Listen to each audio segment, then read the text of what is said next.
Une chose qu'il faut, on ne cesse pas de le dire. Préparez-vous maintenant, préparez vos familles, préparez vos amis, les gens que vous allez croiser, les gens qui vont venir chez vous, vos enfants, vos belles-sœurs, vos belles-filles, vos belles-mères, vos frères, vos amis, vos cousins, ceux que vous allez croiser. Voilà, on veut passer un Rosh Hashanah dans le calme. Okay, on évite les sujets qui fâchent, on ne s'envoie pas des piques, on est dans la bonne humeur.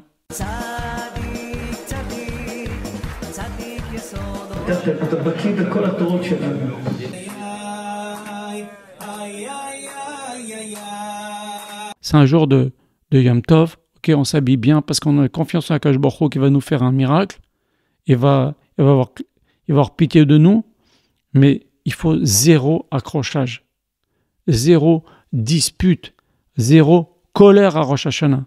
C'est comme quelqu'un qui tire avec un arc. Ok, s'il fait une erreur de ça quand il tire, eh ben, il ne va pas tomber au centre de la cible.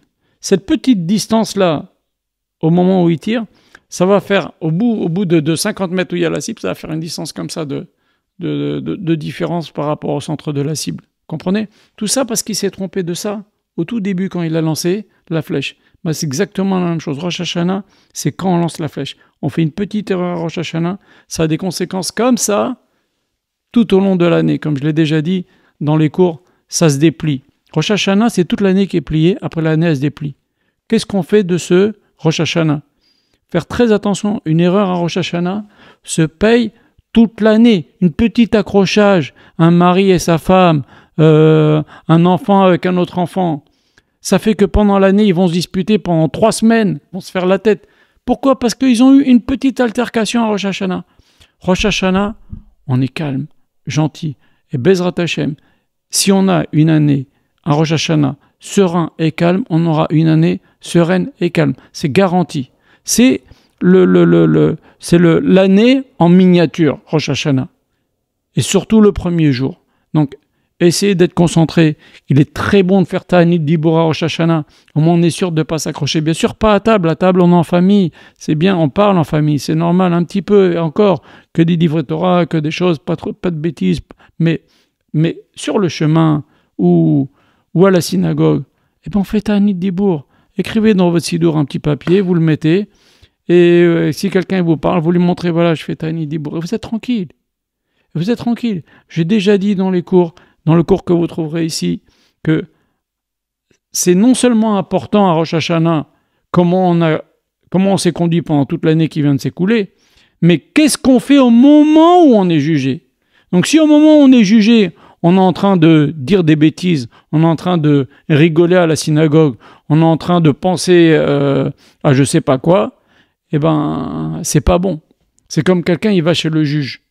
Il va chez le juge, on lui dit, monsieur, le type il est là, il parle à son copain, etc. Mais t'es jugé là, t'es devant le juge. Tu parles à ton copain, tu rigoles, tu penses à quoi? Ou les gens qui dorment à Rosh Hashanah. Je l'ai déjà dit 1000 fois, ok? À Rosh Hashanah, on dort la nuit, et le matin on se lève, pour les messieurs tout au moins, de préférence, avant la Hamoud HaShachar, avant l'aube. Et au pire, pour les fainéants, avant le Netz. Mais c'est bien avant l'aube. Et si vous voulez, bien avant l'aube, encore au milieu de la nuit, faire des télim et prier, c'est extraordinaire. Il y a une très grande ségoula. Les gens, ils ont vu des miracles.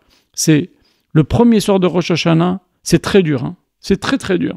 Mais des gens qui ont eu des situations hyper fermées, ils ont fait cette ségoula, ils ont vu des yeshuot incroyables. Elle est connue, cette ségoula.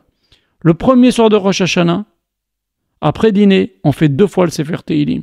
C'est très très dur. Mais celui qui arrive à le faire, il verra des nissim incroyables. Pourquoi? Comme je vous l'ai dit, le premier soir de Rosh Hashanah et le premier matin jusqu'à Chatzot, on est jugé. On se lève tôt et on prie, on monte à Akadosh Baruch Hu qu'on est capable de bien faire. Parce que peut-être à ce moment-là, on est jugé. Et comme j'ai dit tout à l'heure, c'est important aussi ce qu'on fait à ce moment-là, au moment où on est jugé. D'accord? Après, pendant la journée. C'est vrai que le Harizal a dit que lui faisait la sieste, mais le Harizal, il savait quand il était jugé. Non, on n'a pas cette chazaka. On ne dort pas. Rav Israël disait qu'on ne dort pas. Rav Yoshua Pinto dit qu'on ne dort pas. On ne dort pas Rosh Hashanah. La journée, on ne dort pas. Les Chachamim ont dit, celui qui dort à Rosh Hashanah, son mazal dort. On ne dort pas à Rosh Hashanah. Ok? Tu te réveilles le matin avant l'aube, au pire avant le Netz, ça veut dire le lever du soleil, et puis après tu dors pas jusqu'après dîner. Après dîner, tu vas te coucher, tu fais ta nuit, et puis voilà. Et le matin, essaye de te lever très tôt. C'est 2 jours. 2 jours, tu donnes une impulsion. C'est comme quelqu'un qui fait du lance-pierre. Ok? Quand on lance la pierre, on tire comme ça, c'est difficile. Mais ça va te donner une impulsion pour toute l'année. Eh bien, ça vaut le coup. Un bon Rosh Hashanah égale une bonne année, Bezrat Hashem. Qu'Hachem vous bénisse, préparez-vous et réfléchissez à tout ce qu'on a dit parce que c'est super, super important. On l'a déjà dit plein de fois, mais c'est important de le redire. Qu'Hachem vous bénisse tous.